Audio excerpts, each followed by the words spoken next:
some things for you to ponder as you think about this gospel and meditate on it throughout the rest of the day.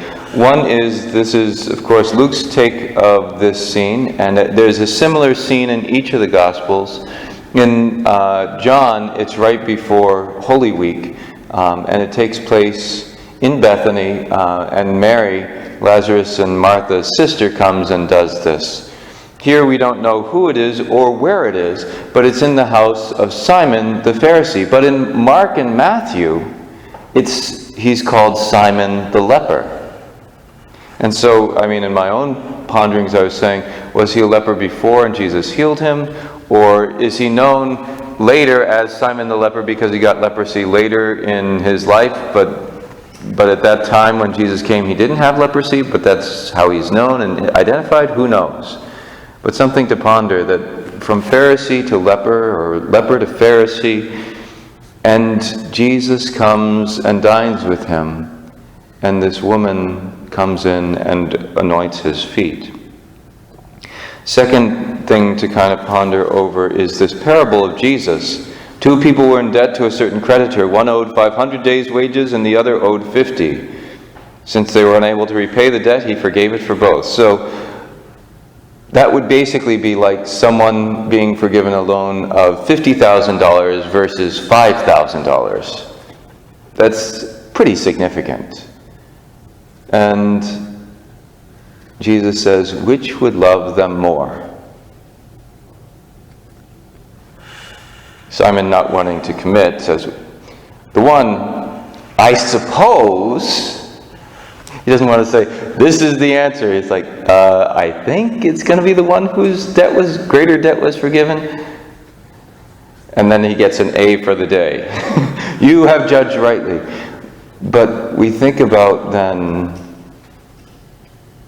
our own sins. How greatly we have sinned against God, and yet he forgives us greatly. If we but turn to him and beg his forgiveness.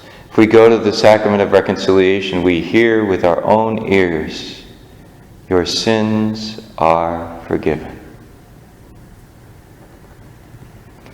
The final thing I just want to reflect on is, after this parable, he then turns to the woman and said to Simon, do you see this woman? Do you see this woman?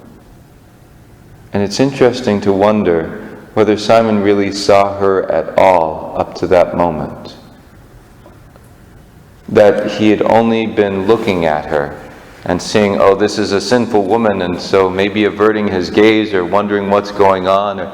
But Jesus says, do you see this woman? And this gets at the deepest desire in our hearts is to be loved, right? And we want to be seen, not looked at. Because there's a difference between being looked at and being seen. Being seen means I am recognized for who I am. There's a piercing versus just looking over the surface. Jesus says, look at this woman. See her. Reminded in the Gospel of John when Andrew and John are following Jesus, and he says, what are you looking for? And they says, Master, where are you staying? And he says to them, come and become one who sees. Jesus inviting us not just to look at people, not just to look, but to see.